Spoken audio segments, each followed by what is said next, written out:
ಆ ಒಬ್ಬ ಹುಡುಗ ಓದು ಬರಹ ಎಲ್ಲ ಬದಿಗಿಟ್ಟು ಹೆಗಲ ಮೇಲೊಂದು ಕೋವಿ ಇಟ್ಕೊಂಡು ತನ್ನ ಉದ್ದ ಕಿವಿಯ ನಾಯಿಯೊಡನೆ ನಿರ್ಜನ ಕಾಡಿನಲ್ಲಿ ಸುಮ್ಮನೆ ಅಲೀತಾ ಇದ್ದಾನೆ. ಊರಿನವರೆಲ್ಲ ಅವನನ್ನು ನೋಡಿ ಇವನು ಸಂಪೂರ್ಣ ಹಾಳಾದ ಅಂತ ಮೂಗು ಮುರಿತಾ ಇದ್ದಾರೆ. ಸಹಜ ಅಲ್ವಾ ಅದು? ಹೌದು. ಆದರೆ ಆಶ್ಚರ್ಯ ಏನಂದ್ರೆ ಸಮಾಜದ ಕಣ್ಣಿನಲ್ಲಿ ಗುರಿಯಿಲ್ಲದೆ ಅಲಿತಾ ಇದ್ದ ಆ ಹಾಳಾದ ಹುಡುಗನೇ ಮುಂದೆ ನಮ್ಮ ಕಾಲದ ಅತ್ಯಂತ ಶ್ರೇಷ್ಠ ಪರಿಸರವಾದಿಯಾಗಿ ರೂಪುಗೊಳ್ತಾನೆ. ಈ ಆಳವಾದ ಚರ್ಚೆಗೆ ಸ್ವಾಗತ. ಇಂದು ನಮ್ಮ ಮುಂದಿರುವ ಆಕರ ಸಾಮಗ್ರಿಗಳು ಪ್ರಕೃತಿಯೊಡನೆ ಮನುಷ್ಯನ ಸಂಬಂಧ ಬರೀ ತರಗತಿಯ ಒಣ ಸಿದ್ಧಾಂತಗಳಿಂದಲ್ಲ, ಬದಲಾಗಿ ಆಳವಾದ ಅನುಭವಗಳಿಂದ ಹೇಗೆ ರೂಪುಗೊಳ್ಳುತ್ತೆ ಅನ್ನೋ ರೋಚಕ ರಹಸ್ಯವನ್ನು ಬಿಚ್ಚಿಡ್ತವೆ. ಖಂಡಿತ. ಈ ಪಯಣದ ಆರಂಭನೇ ಅತ್ಯಂತ ಕುತೂಹಲಕಾರಿಯಾಗಿದೆ. ಆ ಹುಡುಗನ ಜೊತೆಗಿದ್ದ ಕಿವಿ ಎನ್ನುವ ಆ ಸ್ಪ್ಯಾನಿಯಲ್ ಜಾತಿಯ ಭೇಟೆ ನಾಯಿಯನ್ನು ಒಮ್ಮೆ ಕಲ್ಪಿಸಿಕೊಳ್ಳಿ. ಆ ನಾಯಿ? ಹೌದು. ಅದರ ತಲೆಯ ಪಕ್ಕದಲ್ಲಿ ಅರ್ಧ ಅಡಿ ಉದ್ದದ ಇಳಿಬಿದ್ದ ಕಿವಿಗಳಿದ್ದವು. ಆ ನಾಯಿಯೊಂದಿಗೆ ಕಾಡಿನಲ್ಲಿ ಅಲೆಯುವುದೇ ಆತನ ದಿನಚರಿಯಾಗಿತ್ತು. ಸಮಾಜದ ದೃಷ್ಟಿಯಲ್ಲಿ ವಿದ್ಯಾಭ್ಯಾಸ ಬಿಟ್ಟು ಯಾವ ಗುರಿಯೂ ಇಲ್ಲದೆ ತಿರುಗಾಡೋದು ದಾರಿ ತಪ್ಪಿದ ಲಕ್ಷಣ. ಕರೆಕ್ಟು. ಇವತ್ತಿನ ಕಾಲದಲ್ಲಿ ನಾವು ವಿಡಿಯೋ ಗೇಮ್ ಅಥವಾ ಮೊಬೈಲ್ ಗೀಳಿನಲ್ಲಿ ಬಿದ್ದಿರೋ ಯುವಕರನ್ನ ನೋಡಿ ಎಂಥವರಿಗೆ ಅಂಥ ಮಗ ಹುಟ್ಟಿದಾನೆ, ಇವನು ಹಾಳಾದ ಅಂತ ಬೈತೀವಿ ಅಲ್ವಾ? ಹಾಗೆ ಎಕ್ಸಾಕ್ಟ್ಲಿ. ಆದ್ರೆ ಮನಃಶಾಸ್ತ್ರದ ನೆಲೆಯಲ್ಲಿ ನೋಡಿದಾಗ ಆ ಯುವಕ ಮಾಡ್ತಿದ್ದದ್ದು ಟೈಮ್ ವೇಸ್ಟ್ ಅಲ್ಲ. ಆತ ಪ್ರಕೃತಿಯೊಡನೆ ಯಾವುದೇ ಅಡೆತಡೆಯಿಲ್ಲದ ಅತ್ಯಂತ ನೈಜವಾದ ಸಂಪರ್ಕವನ್ನ ಏರ್ಪಡಿಸ್ಕೊಳ್ತಾ ಇದ್ದ. ನಿರ್ದಿಷ್ಟ ಗುರಿಯಿಲ್ಲದ ಆ ಅಲೆದಾಟ ಇದೆಯಲ್ಲ, ಅದು ಅವನಿಗೆ ಕಾಡಿನ ಮೌನವನ್ನ, ಅಲ್ಲಿನ ಸೂಕ್ಷ್ಮತೆಯನ್ನ ಯಾವುದೇ ಪೂರ್ವಗ್ರಹಗಳಿಲ್ಲದೆ ಹೀರ್ಕೊಳ್ಳೋಕೆ ಅವಕಾಶ ಮಾಡಿಕೊಟ್ಟಿತ್ತು. ಆದ್ರೆ ಇಲ್ಲೊಂದು ದೊಡ್ಡ ವಿರೋಧಾಭಾಸ ಎದುರಾಗುತ್ತಲ್ವಾ? ಪ್ರಕೃತಿಯೊಡನೆ ಸಂಪರ್ಕ ಬೆಳೆಸ್ಕೊಳ್ತಿದ್ದಾನೆ ಅಂತ ನಾವು ಹೇಳ್ತೀವಿ, ಆದ್ರೆ ಆ ಸಂಪರ್ಕ ಶುರುವಾಗಿದ್ದೇ ಶಿಕಾರಿಯಿಂದ, ಅಂದ್ರೆ ಬೇಟೆಯಾಡುವುದ್ರಿಂದ. ಹೌದು. ಆ ಯುವಕ ಮತ್ತೆ ಅವನ ಕಿವಿ ನಾಯಿ ಸೇರಿ ಅನೇಕ ಕಾಡು ಪ್ರಾಣಿಗಳನ್ನ ಬೇಟೆಯಾಡರು. ಆಶ್ಚರ್ಯ ಏನಂದ್ರೆ ತಾವು ಮಾಡ್ತಿರೋ ಪ್ರಾಣಿ ಹತ್ಯೆಯ ಬಗ್ಗೆ ಅವನಿಗೆ ಆಗ ಯಾವುದೇ ರೀತಿಯ ಪಶ್ಚಾತ್ತಾಪವಾಗಲಿ ಬೇಸರವಾಗಲಿ ಇರಲಿಲ್ಲ. ಅದು ನಿಜ. ಯಾವ ಪ್ರಾಣಿಗಳನ್ನಾತ ಕೊಂದು ತಿಂದನೋ ಅದೇ ಪ್ರಾಣಿಗಳ ಬಗ್ಗೆ ಮತ್ತೆ ಆ ಕಾಡಿನ ಬಗ್ಗೆ ಆತನಿಗೆ ನಿಧಾನವಾಗಿ ಇಷ್ಟೊಂದು ಅಗಾಧವಾದ ಪ್ರೀತಿ ಬೆಳೆಯೋಕೆ ಹೇಗೆ ಸಾಧ್ಯವಾಯಿತು? ಇದು ಒಂಥರ ಕೊಲೆಗಾರನೊಬ್ಬ ಅಹಿಂಸೆಯ ಪಾಠ ಮಾಡಿದಷ್ಟೇ ವಿಚಿತ್ರ ಅನ್ಸುತ್ತೆ ಅಲ್ವಾ? ಮೇಲ್ನೋಟಕ್ಕೆ ಇದು ಅಸಾಧ್ಯ ಅಂತಾನೆ ಅನ್ಸುತ್ತೆ. ಆದ್ರೆ ಕಾಡಿನ ನೈಜ ಅನುಭವ ಇಲ್ಲದ ಮನಸ್ಸಿಗೆ ಮಾತ್ರ ಇದು ವಿಪರ್ಯಾಸವಾಗಿ ಕಾಣೋದು. ಆ ಯುವಕನಿಗೆ ಅಲ್ಲಿಯವರೆಗೆ ಕಾಡು ಮೃಗಗಳ ಪರಿಚಯ ಇದ್ದದ್ದು ಕೇವಲ ಪುಸ್ತಕದ ಚಿತ್ರಗಳಲ್ಲಿ ಅಥವಾ ಮೃಗಾಲಯದ ಪಂಜರಗಳ ಹಿಂದೆ. ಹೌದು, ಕರೆಕ್ಟ್. ಆ ನಿರ್ಜೀವ ಚಿತ್ರಗಳು ಪ್ರಕೃತಿಯ ನೈಜತೆಯನ್ನ ಕಟ್ಟಿಕೊಡಲ್ಲ. ಆದರೆ ಆ ಕಾಡಿನ ದಟ್ಟವಾದ ನಿಶ್ಚಲವಾದ ಮೌನದಲ್ಲಿ ಹೆಜ್ಜೆ ಹಾಕ್ತಿರುವಾಗ ಇದ್ದಕ್ಕಿದ್ದಂತೆ ಕಾಲುಬಳಿಯ ಪೊದೆಗಳ ಹಿಂದಿನಿಂದ ಪ್ರಾಣಿಗಳು ದಿಗ್ಗನೆ ಮಿಂಚಿ ಮಾಯವಾಗ್ತಿದ್ದು. ವಾವ್, ಆ ಅನುಭವನೇ ಬೇರೆ. ಹೌದು, ಆ ಕ್ಷಣದ ತೀವ್ರತೆ ಇದೆಯಲ್ಲ, ಅದು ಮನುಷ್ಯನ ಪ್ರಜ್ಞೆಯನ್ನ ಜಾಗೃತಗೊಳಿಸುತ್ತೆ. ಪ್ರಾಣಿಗಳ ಆ ಅಗಾಧವಾದ ಗೌಪ್ಯತೆ, ಕಣ್ಣಿಗೆ ಕಾಣದಂತೆ ಮರೆಯಾಗುವ ಆ ರಹಸ್ಯಮಯ ನಡವಳಿಕೆ, ಇವೆಲ್ಲ ಆತನಲ್ಲಿ ಅಸಾಧಾರಣವಾದ ಕುತೂಹಲ ಹುಟ್ಟಹಾಕ್ತು. ಶಿಕಾರಿಯ ನೆಪದಲ್ಲಿಯೇ ಆದರೂ ಸರಿ, ಪ್ರಾಣಿಗಳನ್ನ ಅವುಗಳ ಸ್ವಚ್ಛಂದ ಪರಿಸರದಲ್ಲಿ ನೋಡಿದ ಆ ಮೊದಲ ನೇರ ಅನುಭವವೇ ಆತನೊಳಗೆ ಪರಿಸರದ ಜೊತೆಗಿನ ಆಪ್ತವಾದ ನಂಟಿಗೆ ಬೀಜ ಬಿತ್ತಿದು. ಅಂದ್ರೆ ಬೇಟೆಯ ಕ್ರೌರ್ಯಕ್ಕಿಂತ ಆ ಬೇಟೆಯ ಮೂಲಕ ಸಿಕ್ಕ ನೈಜ ಅನುಭವ ಆತನನ್ನ ಬದಲಾಯಿಸ್ತು ಅಂತ ಹೇಳ್ತಿದ್ದೀರಾ? ಖಂಡಿತ. ಆ ಅನುಭವ ಇಲ್ಲದೆ ಹೋಗಿದ್ರೆ ಇಂದಿನ ಮರಗಳಿಲ್ಲದ ಪ್ರಾಣಿಗಳಿಲ್ಲದ ಬರಿದಾದ ಕಾಡುಗಳು ಆತನಿಗೆ ಸ್ಮಶಾನಕ್ಕಿಂತ ಭೀಕರವಾಗಿ ಕಾಣ್ತಿರ್ಲಿಲ್ಲ. ಹಾಗಾದ್ರೆ ನಾವು ಪರಿಸರ ಕಾಳಜಿಯ ಬಗ್ಗೆ ಮಾತಾಡುವಾಗ ಬರೀ ಮರ ಕಡಿಬೇಡಿ, ಪ್ರಾಣಿಗಳನ್ನ ಕೊಲ್ಬೇಡಿ ಅಂತ ಉಪದೇಶ ಮಾಡೋದಕ್ಕಿಂತ ಪ್ರಕೃತಿಯೊಂದಿಗಿನ ಇಂತಹ ನೇರ ಅನುಭವವೇ ಮುಖ್ಯ ಅನ್ಬೋದಾ? ನಿಖರವಾಗಿ. ನೋಡಿ, ಇಂದಿನ ಪರಿಸರ ಸಂರಕ್ಷಣೆಯ ಅತಿದೊಡ್ಡ ದುರಂತ ಏನಂದ್ರೆ ಅದು ಕೇವಲ ಅಂಕಿಅಂಶಗಳ ಸುತ್ತ ಗಿರ್ಕಿ ಹೊಡಿತಾ ಇದೆ. ಡೇಟಾ ಅಷ್ಟೇ. ಹೌದು. ವಾತಾವರಣದಲ್ಲಿ ಇಷ್ಟು ಪ್ರಮಾಣದ ಕಾರ್ಬನ್ ಡೈಆಕ್ಸೈಡ್ ಹೆಚ್ಚಾಗಿದೆ, ಇಷ್ಟು 1000 ಹೆಕ್ಟೇರ್ ಅರಣ್ಯ ನಾಶವಾಗಿದೆ, ಇಷ್ಟು ಪ್ರಭೇದದ ಪ್ರಾಣಿಗಳು ಕಣ್ಮರೆಯಾಗಿವೆ ಅಂತ ಲೆಕ್ಕಾಚಾರ ಕೊಡ್ತಾರೆ. ಹೌದು, ಪೇಪರ್ಗಳಲ್ಲಿ ಓದ್ತೀವಿ. ಆದ್ರೆ ಈ ಅಂಕಿಅಂಶಗಳು ಕೇವಲ ಮನುಷ್ಯನ ಬುದ್ಧಿಗೆ ತಲುಪುತ್ತೆ ಹೊರತು ಅವನ ಭಾವನೆಗಳಿಗಲ್ಲ. ಆ ಪ್ರಕೃತಿಯ ರಹಸ್ಯ, ಅದ್ಭುತಗಳ ನಿಧಿಯನ್ನ ಅನುಭವಿಸದ ಯುವಜನಾಂಗಕ್ಕೆ ಈ ನಿರ್ಜೀವ ಲೆಕ್ಕಾಚಾರಗಳು ಯಾದೇ ರೀತಿಯ ಆಳವಾದ ನೋವನ್ನಾಗ್ಲಿ ಅಥವಾ ಪರಿಸರ ಉಳಿಸೋ ತುಡಿತವನ್ನಾಗ್ಲಿ ಹುಟ್ಟುಹಾಕಲ್ಲ. ಪರಿಸರ ಸಂರಕ್ಷಣೆ ಅನ್ನೋದು ಕೇವಲ ಲೆಕ್ಕದ ಪುಸ್ತಕ ಅಲ್ಲ, ಅದೊಂದು ವ್ಯಕ್ತಿನಿಷ್ಠ ಸಂಬಂಧ. ಕರೆಕ್ಟ್. ಪರ್ಸನಲ್ ಕನೆಕ್ಷನ್ ಬೇಕು ಅಲ್ಲಿ. ಇದನ್ನ ಅರ್ಥ ಮಾಡ್ಕೊಳ್ಳೋಕೆ ನಾವೊಂದು ದೈನಂದಿನ ಹೋಲಿಕೆ ತಗೋಬಹುದು. ಒಬ್ಬ ವ್ಯಕ್ತಿ ತನ್ನ ಜೀವಮಾನದಲ್ಲಿ ಒಮ್ಮೆಯೂ ಮಾವಿನ ಹಣ್ಣನ್ನ ತಿಂದೇ ಇಲ್ಲ ಅನ್ಕೋಲಿ. ಓಕೆ. ಆತನನ್ನ ಒಂದು ಕೊಠಡಿಯಲ್ಲಿ ಕೂರಿಸಿ ಒಂದು ಕಪ್ಪು ಹಲಗೆಯ ಮೇಲೆ ಆ ಮಾವಿನ ಹಣ್ಣಿನ ರಾಸಾಯನಿಕ ಸಂಯೋಜನೆಗಳನ್ನು ಬರೆದು ಅದರಲ್ಲಿರೋ ಸಕ್ಕರೆ ಪ್ರಮಾಣ, ವಿಟಮಿನ್ ಅಂಶಗಳನ್ನು ವಿವರಿಸಿ ಆ ಹಣ್ಣಿನ ಸಿಹಿಯನ್ನ ಅರ್ಥೈಸೋಕೆ ಸಾಧ್ಯನಾ? ಖಂಡಿತ ಇಲ್ಲ. ಆ ಹಣ್ಣನ್ನ ಕಚ್ಚಿ ತಿಂದಾಗ ಸಿಗೋ ರುಚಿಯ ಅನುಭವವೇ ಇಲ್ಲದಿರುವಾಗ ಆ ರಾಸಾಯನಿಕ ಲೆಕ್ಕಾಚಾರಗಳು ಆತನಿಗೆ ಹೇಗೆ ತಾನೇ ಪ್ರತಿಸ್ಪಂದನೆ ಉಂಟುಮಾಡಕ್ ಸಾಧ್ಯ? ಪರಿಸರದ ವಿಚಾರದಲ್ಲೂ ಆಗ್ತಿರೋದು ಇದೇ ಅಲ್ವಾ? ಈ ಮಾವಿನ ಹಣ್ಣಿನ ಉದಾಹರಣೆ ಇದೆಯಲ್ಲ, ಇದು ಇಂದಿನ ಪರಿಸರ ಶಿಕ್ಷಣದ ವಾಸ್ತವತೆಯನ್ನ ಕನ್ನಡಿಯಂತೆ ಪ್ರತಿಫಲಿಸುತ್ತೆ. ಅನುಭವ ಇಲ್ಲದ ಯಾವುದೇ ಜ್ಞಾನವು ಸತ್ತ ಅಕ್ಷರಗಳಿಗೆ ಸಮಾನ. ನಿಜ. ಮನುಷ್ಯನಿಗೆ ನಿಸರ್ಗದ ಬಗ್ಗೆ ಕಾಳಜಿ ಮೂಡಬೇಕಾದ್ರೆ ಆತನಿಗೆ ಪ್ರಕೃತಿಯೊಡನೆ ಒಂದು ಎಮೋಷನಲ್ ಬಾಂಡ್ ಅಂದ್ರೆ ಭಾವನಾತ್ಮಕ ಬಂಧ ಏರ್ಪಡಬೇಕು. ಆ ಬಂಧ ಹುಟ್ಟೋದು ಕೇವಲ ಆಶ್ಚರ್ಯಗಳಿಂದ ಮತ್ತೆ ಆಶ್ಚರ್ಯಚಕಿತಗೊಳಿಸುವ ಸಣ್ಣ ಸಣ್ಣ ಅನುಭವಗಳಿಂದ. ಈ ಅನುಭವಗಳು ಎಲ್ಲಿಂದ ಬರ್ತವೆ ಅಂತ ಹುಡುಕ್ತಾ ಹೋದ್ರೆ ನಾವು ಬಾಲ್ಯದ ಮುಗ್ಧತೆಗೆ ಮರಳಬೇಕಾಗತ್ತೆ. ಹೌದು, ಕೇವಲ ಅಂಕಿಅಂಶಗಳಿಂದ ಬರದ ಈ ಪ್ರೀತಿ ಮನುಷ್ಯನಿಗೆ ಎಲ್ಲಿಂದ ಬರುತ್ತೆ ಅನ್ನೋದಕ್ಕೆ ಮೈಸೂರಿನ ಆ ಹಳೆಯ ದಿನಗಳ ಚಿತ್ರಣ ಅದ್ಭುತವಾದ ಉತ್ತರ ಕೊಡುತ್ತೆ. ಆ ದಿನಗಳು ಬಹಳ ಸುಂದರವಾಗಿದ್ವು.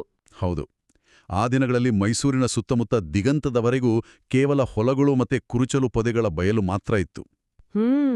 ಇಂದು ಅವೆಲ್ಲವೂ ಕಾಂಕ್ರೀಟ್ ಕಟ್ಟಡಗಳಾಗಿವೆ. ಆದರೆ ಆಗ ಆ ಕುರುಚಲು ಬಯಲಿನಲ್ಲಿ ದೊಡ್ಡ ಕ್ರೂರ ಪ್ರಾಣಿಗಳೇನೂ ಇರಲಿಲ್ಲ. ಇದ್ದದ್ದು ಕೇವಲ ಓತಿಖ್ಯಾತ, ಹೌರಾಣಿ ಮತ್ತೆ ಮೊಲಗಳು. ಪೇಟೆಯ ಜನರು ಆ ಸಣ್ಣ ಬಯಲನ್ನೇ ಕಾಡು ಅಂತ ಕರಿತಾ ಇದ್ರು. ಹೌದು.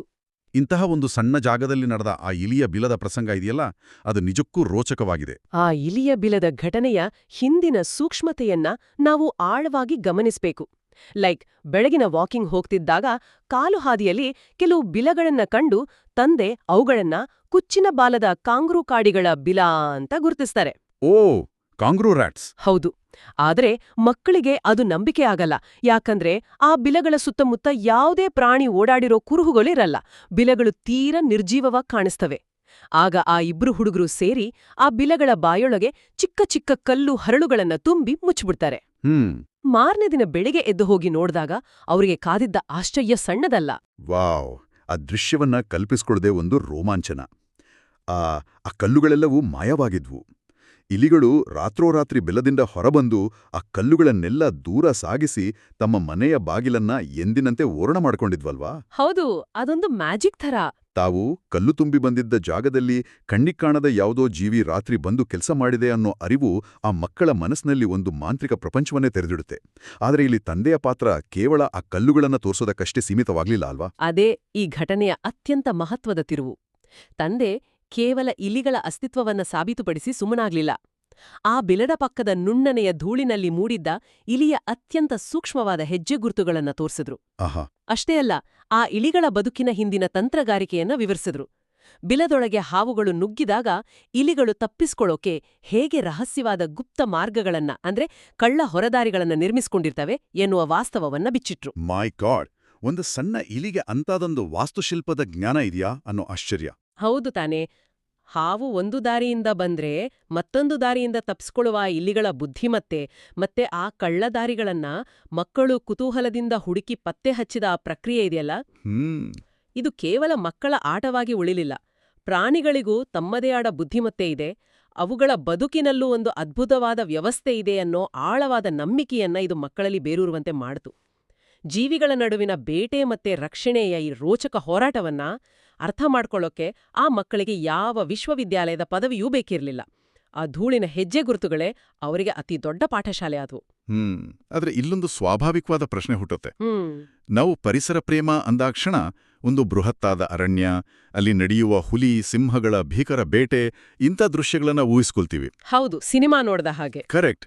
ಆದ್ರೆ ಕೇವಲ ಇಲಿಗಳು, ಕಲ್ಲುಗಳು ಮತ್ತೆ ಆ ಸಣ್ಣ ಗುಪ್ತ ಮಾರ್ಗಗಳು, ಇವುಗಳಿಂದ ಪರಿಸರದ ಮೇಲಿನ ಇಷ್ಟೊಂದು ಗಾಢವಾದ ಪ್ರೀತಿ ಹುಟ್ಟೋಕ್ ಸಾಧ್ಯನಾ? ಅಂದ್ರೆ ಪ್ರಕೃತಿಯ ಬಗೆಗಿನ ಸೆಳೆತಕ್ಕೆ ದೊಡ್ಡ ದೊಡ್ಡ ಸಾಹಸಗಳೇ ಬೇಕಿಲ್ವಾ? ಈ ಪ್ರಶ್ನೆಗೆ ನಾವು ಆಕರ ಸಾಮಗ್ರಿಯಲ್ಲಿರೋ ಒಂದು ಅದ್ಭುತವಾದ ಆಳವಾದ ಚಿಂತನೆಯ ಮೂಲಕ ಉತ್ತರಿಸಬಹುದು. ಮನುಷ್ಯನಿಗೆ ನಮ್ಮ ಮಾನವ ಸಮಾಜದ ಆಚೆಗಿರುವ ಒಂದು ಬೃಹತ್ ವಿಶ್ವ ಸಮಾಜದ ಪರಿಚಯವಾಗಲು ನರಭಕ್ಷಕ ಹುಲಿಯೇ ಬಂದು ನಮ್ಮನ್ನ ಹೊತ್ತೊಯ್ಯಬೇಕಿಲ್ಲ. ವಾವ್, ಎಂತಹ ಮಾತು! ಹೌದು, ವಿಶ್ವ ಸಮಾಜ ಅಂದ್ರೆ ಕೇವಲ ಮನುಷ್ಯರಲ್ಲ, ಅದು ಈ ಭೂಮಿಯ ಮೇಲಿನ ಪ್ರತಿಯೊಂದು ಸಣ್ಣ ಕ್ರಿಮಿ, ಕೀಟ, ಪಕ್ಷಿ ಮತ್ತೆ ಸಸ್ಯಗಳನ್ನ ಒಳಗೊಂಡ ಅಗಾಧವಾದ ಕುಟುಂಬ.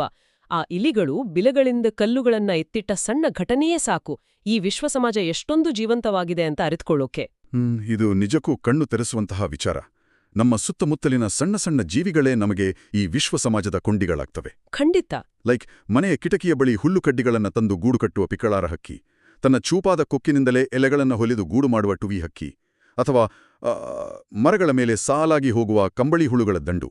ಇವೆಲ್ಲವೂ ತಾವಾಗಿಯೇ ಒಂದು ದೊಡ್ಡ ವಿಸ್ಮಯ. ನಂಗೆ ಇದ್ರಿಗೆ ಅತ್ಯಂತ ಇಷ್ಟವಾದ ಮತ್ತೊಂದು ಉದಾಹರಣೆ ಅಂದ್ರೆ ಆ ನಾಚಿಕೆ ಮುಳ್ಳಿನ ಗಿಡ. ನಾವದನ್ನ ಮುಟ್ಟಿದ್ರೆ ಮುನಿ ಅಂತನೂ ಕರಿತೀವಲ್ವಾ? ಹೌದು ಹೌದು. ಆ ನಾಚಿಕೆ ಮುಳ್ಳಿನ ಗಿಡದ ಉದಾಹರಣೆ ಪರಿಸರ ವಿಜ್ಞಾನದ ಅತಿ ದೊಡ್ಡ ಪಾಠವನ್ನ ಅತ್ಯಂತ ಸರಳವಾಗಿ ಹೇಳುತ್ತೆ. ಒಂದು ಮಗು ಆ ಗಿಡದ ಎಲೆಗಳನ್ನ ಮುಟ್ಟಿದ ತಕ್ಷಣ ಆ ಎಲೆಗಳು ತಮ್ಮಷ್ಟಕ್ಕೆ ತಾವೇ ಮುರುಡಿಕೊಳ್ಳುತ್ತವೆ. ಇದು ಆ ಮಗುವಿನ ಪ್ರಜ್ಞೆಯಲ್ಲಿ ಎಂಥ ಸ್ಫೋಟವನ್ನ ಉಂಟುಮಾಡುತ್ತೆ ಅಂದ್ರೆ, ಅಲ್ಲಿವರೆಗೆ ಕೇವಲ ನಿರ್ಜೀವ ವಸ್ತುಗಳಂತೆ ಯಾವುದೇ ಚಲನೆಯಿಲ್ಲದಂತೆ ನಿಂತಿದ್ದ ಸಸ್ಯಗಳು ಕೂಡ ಜೀವಂತವಾಗಿವೆ ಅನ್ನೋ ಸತ್ಯವನ್ನ ಆ ಕ್ಷಣ ತೆರೆದಿಡುತ್ತೆ. ಮನುಷ್ಯನ ಸ್ಪರ್ಶಕ್ಕೆ ಗಿಡವೊಂದು ಪ್ರತಿಕ್ರಿಯಿಸುತ್ತೆ ಅಂದ್ರೆ ಆ ಗಿಡಕ್ಕೂ ನಮ್ಗೂ ನೇರವಾದ ಸಂಬಂಧವಿದೆ ಅಂತ ಅರ್ಥ. ಎಕ್ಸಾಕ್ಟ್ಲಿ. ಸಸ್ಯಗಳು ಕೇವಲ ಹಿನ್ನೆಲೆಯ ದೃಶ್ಯಗಳಲ್ಲ, ಅವು ನಮ್ಮ ಸ್ಪರ್ಶಕ್ಕೆ ಮಿಡಿಯುವ ಜೀವಂತ ಪ್ರಪಂಚದ ಭಾಗ ಅನ್ನ ಆಳವಾದ ಅರಿವು ಈ ನಾಚಿಕೆ ಮುಳ್ಳಿನ ಗಿಡದಿಂದ ಹುಟ್ಟುತ್ತೆ. ಮತ್ತೆ ಇದೆಲ್ಲವನ್ನೂ ಆ ತಂದೆಯವರು ಉದ್ದೇಶಪೂರ್ವಕವಾಗಿ ಪಾಠ ಮಾಡ್ತೀನಿ ಅಂತ ಕೂರ್ಸ್ಕೊಂಡು ಹೇಳಿಕೊಳ್ಳಿಲ್ಲ. ಇಲ್ಲ, ಖಂಡಿತ ಇಲ್ಲ. ತಂದ್ರೆ ಆ ಹುಡುಗನಿಗೆ ಶಾಲೆಯ ವಿದ್ಯಾಭ್ಯಾಸ, ಪ್ರಥಮ ದರ್ಜೆಯಲ್ಲಿ ಪಾಸಾಗೋದು ಇವೆಲ್ಲಕ್ಕಿಂತ ಈ ಪ್ರಕೃತಿಯ ಮಡಿಲೇ ದೊಡ್ಡದಾಗಿ ಕಾಣ್ತು, ಓದು ಬರಹದಲ್ಲಿ ಆಸಕ್ತಿ ಕಡಿಮೆ ಆಯಿತು ಅಂತಾನೆ ಆತ ಪ್ರಾಮಾಣಿಕವಾಗಿ ಒಪ್ಕೊಳ್ತಾನೆ ಅಲ್ಲ? ಹೌದು. ಆತನಿಗೆ ತರಗತಿಯ 4 ಗೋಡೆಗಳಿಗಿಂತ ಬಯಲಿನ ಅಚ್ಚರಿಗಳೇ ಅತಿ ದೊಡ್ಡ ವಿಶ್ವವಿದ್ಯಾಲಯವಾದವು. ಈ ಇಡೀ ಪಯಣದ ಅಂತಿಮ ಘಟ್ಟವನ್ನ ನಾವು ಗಮನಿಸಿದಾಗ ಇದೆಲ್ಲವೂ ಹೇಗೆ ಒಂದಕ್ಕೊಂದು ಬೆಸೆದುಕೊಂಡಿದೆ ಅನ್ನೋದು ಸ್ಪಷ್ಟವಾಗುತ್ತೆ. ಮುಂದೆ ಆತ ಬೆಳೆದು ದೊಡ್ಡವನಾದ ಮೇಲೆ ಮಲೆನಾಡಿನ ದಟ್ಟ ಕಾಡಿನ ನಡುವೆ ಇರೋ ಒಂದು ಕಾಫಿ ತೋಟವನ್ನ ಖರೀದಿಸ್ತಾನೆ. ಸಾಮಾನ್ಯವಾಗಿ ಯಾರಾದ್ರೂ ತೋಟವನ್ನ ಖರೀದಿಸಿದ್ರೆ ಅದರ ಹಿಂದೆ ವ್ಯವಸಾಯ ಮಾಡೋ ಆಸಕ್ತಿ ಇರ್ಬೋದು, ಹಳ್ಳಿಯ ಶಾಂತ ಬದುಕಿನ ಆದರ್ಶ ಇರ್ಬೋದು, ಅಥವಾ ಲಾಭ ಮಾಡೋ ಆರ್ಥಿಕ ಉದ್ದೇಶ ಇರ್ಬೋದು ಅಂತ ನಾವು ಭಾವಿಸ್ತೇವೆ. ಆದ್ರೆ ವಾಸ್ತವವಾಗಿ ಆತ ಆ ತೋಟವನ್ನ ಕೊಂಡಿದ್ದು ಯಾವ ಲಾಭಕ್ಕಾಗಿಯೂ ಅಲ್ಲ. ಹೌದು. ಕೇವಲ ಯಾರ ಹಂಗಿಲ್ಲದೆ, ಊರಿನವರ ಬೈಗುಳಕ್ಕೂ ಹೆದರದೆ, ತನ್ನ ಪ್ರೀತಿಯ ನಾಯಿಯೊಡನೆ ಕೋವಿ ಹೆಗಲಿಗೇರಿಸಿಕೊಂಡು ಮುಳ್ಳು ಚುಚ್ಚಿಸಿಕೊಂಡು ಆ ಕಾಡಿನಲ್ಲಿ ಅಲೆಯುವುದಕ್ಕಾಗಿಯೇ ಆ ಜಾಗವನ್ನ ಕೊಂಡಿದ್ದ. ವಾವ್! ಈ ವಿಚಾರವನ್ನ ಗಮನಿಸಿದಾಗ ಬಾಲ್ಯದ ಆ ಅಲೆದಾಟದ ಸ್ವಾತಂತ್ರ್ಯವನ್ನ ಆತ ತನ್ನ ಕೊನೆಯವರೆಗೂ ಉಳಿಸಿಕೊಳ್ಳೋಕೆ ಎಷ್ಟೊಂದು ಹಾತೊರೆಯುತ್ತಿದ್ದ ಅನ್ನೋದು ಅರ್ಥವಾಗುತ್ತೆ. ಇವು ಯಾವ ಇತಿಹಾಸದಲ್ಲಿ ದಾಖಲಾಗುವಂತಹ ಅಸಾಧಾರಣ ಸಾಹಸಗಳೇನಲ್ಲ, ಕೇವಲ ಇಲಿ, ಕಲ್ಲು, ಮುಳ್ಳಿನ ಗಿಡ ಮತ್ತೆ ಅಲೆದಾಟ. ಆದರೂ ಇವೆಲ್ಲವೂ ಒಬ್ಬ ವ್ಯಕ್ತಿಯನ್ನ ಪರಿಸರವಾದಿಯನ್ನಾಗಿ ರೂಪಿಸಲು ಯಾಕಿಷ್ಟು ಮುಖ್ಯವಾಗ್ತವೆ? ಯಾಕಂದ್ರೆ ನಿಸರ್ಗದ ಬಗ್ಗೆ ಆಳವಾದ ಪ್ರೀತಿಯನ್ನ ಹುಟ್ಟುಹಾಕೋಕೆ ಬೇಕಾದ ನಿಜವಾದ ಬುನಾದಿ ಇರೋದು ಇಂಥ ಸಾಮಾನ್ಯ ಘಟನೆಗಳಲ್ಲಿಯೇ. ಒಬ್ಬ ಶ್ರೇಷ್ಠ ಪರಿಸರವಾದಿಯಾಗಿ ರೂಪುಗೊಳ್ಳೋದು ದೊಡ್ಡ ದೊಡ್ಡ ಸಮ್ಮೇಳನಗಳಲ್ಲಿ ಪಾಲ್ಗೊಳ್ಳೋದ್ರಿಂದಲ್ಲ. ಕರೆಕ್ಟ್. ಒಡನೆ ಯಾವುದೇ ನಿರ್ದಿಷ್ಟ ಗುರಿಯಿಲ್ಲದೆ ಕಳೆಯುವ ಸಮಯ, ಅದರ ಮೌನವನ್ನ ಆಲಿಸುವ ವ್ಯವಧಾನ, ಮತ್ತೆ ಅಲ್ಲಿನ ಸಣ್ಣ ಸಣ್ಣ ಜೀವಿಗಳ ಜೀವನ ಚಕ್ರವನ್ನ ಕುತೂಹಲದಿಂದ ನೋಡುವ ದೃಷ್ಟಿ, ಇವೇ ಪರಿಸರವಾದದ ಅಸಲಿ ಬೇರುಗಳು. ಯಾವುದೇ ವ್ಯಕ್ತಿ ತಾನು ನಡೆದು ಬಂದ ದಾರಿಯ ಈ ಚಿಕ್ಕ ಘಟನೆಗಳಿಗೂ ತನ್ನ ಇಂದಿನ ಪರಿಸರ ಕಾಳಜಿಗೂ ಇರೋ ಸಂಬಂಧವನ್ನ ವೈಜ್ಞಾನಿಕವಾಗಿ ಸಾಬೀತುಪಡಿಸಲು ಸಾಧ್ಯವಿಲ್ಲದಿರಬಹುದು. ಆದರೆ ಅದುವೇ ಸತ್ಯ. ಈ ಸುದೀರ್ಘವಾದ ಚರ್ಚೆಯನ್ನ ಒಟ್ಟುಗೂಡಿಸಿ ನೋಡಿದ್ರೆ ನಮಗೊಂದು ಸ್ಪಷ್ಟವಾದ ಎಚ್ಚರಿಕೆಯ ಸಂದೇಶ ಸಿಗುತ್ತೆ. ಪ್ರಕೃತಿಯ ಮೇಲಿನ ಪ್ರೀತಿ ಅನ್ನೋದು ಮರದ ಕೊಂಬೆಯನ್ನ ಕತ್ತರಿಸಿದಾಗ ಸುರಿಯುವ ಅಂಟಿನಷ್ಟೇ ಸಹಜವಾಗಿ ಒಳಗಿನಿಂದ ಬರಬೇಕಾದದ್ದು. ಅದು ಆ ಕಪ್ಪು ಹಲಗೆಯ ಮೇಲೆ ಬರೆದ ಇಂಗಾಳದ ಲೆಕ್ಕಾಚಾರಗಳಿಂದಲೋ ಅಥವಾ ತರಗತಿಯ ಒಣ ಉಪದೇಶಗಳಿಂದಲೋ ಖಂಡಿತ ಹುಟ್ಟೋಕೆ ಸಾಧ್ಯನೇ ಇಲ್ಲ. ಅದು ಬಾಲ್ಯದಲ್ಲಿ ಆ ಬಿಲದೊಳಗಿನ ಕಲ್ಲುಗಳನ್ನ ಇಲಿಗಳು ಹೊರಹಾಕಿದ್ದನ್ನ ಕಂಡು ಬೆರಗಾಗುವ ಕೌತುಕದಿಂದ, ಆ ನಿಶ್ಚಲವಾದ ಕಾಡಿನಲ್ಲಿ ಪ್ರಾಣಿಗಳು ಕಣ್ಣಿಗೆ ಕಾಣದಂತೆ ಮಿಂಚಿ ಮಾಯವಾಗುವ ರಹಸ್ಯವನ್ನ ಅರಿಯುವ ಹಂಬಲದಿಂದ ಮಾತ್ರ ಹುಟ್ಟಲು ಸಾಧ್ಯ. ಹೌದು. ನಿಸರ್ಗವನ್ನ ರಕ್ಷಿಸಬೇಕಾದ್ರೆ ಮೊದಲು ಅದನ್ನ ಪ್ರೀತಿಸುವ ಮನಸ್ಸು ಅರಳಬೇಕು. ಆ ಮನಸ್ಸು ಅರಳುವುದು ಅಚ್ಚರಿಗಳಿಂದ, ಬೆರಗುಗಳಿಂದ, ಮತ್ತೆ ಆ ಮಣ್ಣಿನೊಡನೆ ಬೆರೆಯುವ ನೇರ ಅನುಭವಗಳಿಂದ. ಹಾಗಾದ್ರೆ ಆ ಗುರಿಯಿಲ್ಲದೆ ಅಲೆಯುತ್ತಿದ್ದ ಹಾಳಾದ ಹುಡುಗನ ಕಥೆಯಿಂದ ನಾವು ಕಲಿಬೇಕಾದದ್ದು ಬಹಳಷ್ಟಿದೆ. ಪ್ರಕೃತಿಯೊಡನೆ ಆಳವಾದ ಬಂಧವನ್ನ ಬೆಳೆಸಿಕೊಳ್ಳೋಕೆ ಗುರಿಯಿಲ್ಲದೆ ಅಲೆಯುವ ಸಂಪೂರ್ಣ ಸ್ವಾತಂತ್ರ್ಯ ಮತ್ತೆ ನಮ್ಮ ಸುತ್ತಲಿನ ಸಾಮಾನ್ಯ ಅದ್ಭುತಗಳನ್ನ ಗಮನಿಸುವ ವ್ಯವಧಾನ ಖಂಡಿತ ಬೇಕು ಅನ್ನೋದು ಈ ವಿಚಾರಗಳ ಸಾರಾಂಶ. ನಿಜ. ಆದ್ರೆ ಇದನ್ನೆಲ್ಲ ಕೇಳಿದ ನಂತರ ನಾವೆಲ್ಲರೂ ನಮ್ಮಷ್ಟಕ್ಕೆ ನಾವೇ ಕೇಳಿಕೊಳ್ಳಬೇಕಾದ ಒಂದು ಆಳವಾದ ಪ್ರಚೋದನಾತ್ಮಕವಾದ ಪ್ರಶ್ನೆ ಇದೆ. ಏನ ಪ್ರಶ್ನೆ? ನಾವೆಲ್ಲರೂ ಪರಿಸರವನ್ನು ಉಳಿಸಲು ಮರ ನೆಡಿ, ಪ್ಲಾಸ್ಟಿಕ್ ಬಳಸಬೇಡಿ ಅಂತ ದೊಡ್ಡ ದೊಡ್ಡ ಅಭಿಯಾನಗಳನ್ನ ಮಾಡ್ತೀವಿ. ಆದ್ರೆ ನಮ್ಮ ಸುತ್ತಲಿನ ಮಕ್ಕಳಿಗೆ ಕೇವಲ ಮಣ್ಣಿನಲ್ಲಿ ಆಟ ಆಡಲು, ಗುರಿಯಿಲ್ಲದೆ ಅಲೆಯಲು ಮತ್ತೆ ಸಣ್ಣ ಕೀಟಗಳನ್ನು ಕುತೂಹಲದಿಂದ ಗಮನಿಸಲು ನಾವು ಸ್ವಾತಂತ್ರ್ಯ ಕೊಟ್ಟಿದ್ದೇವಾ? ಯೋಚಿಸಬೇಕಾದ ವಿಚಾರ.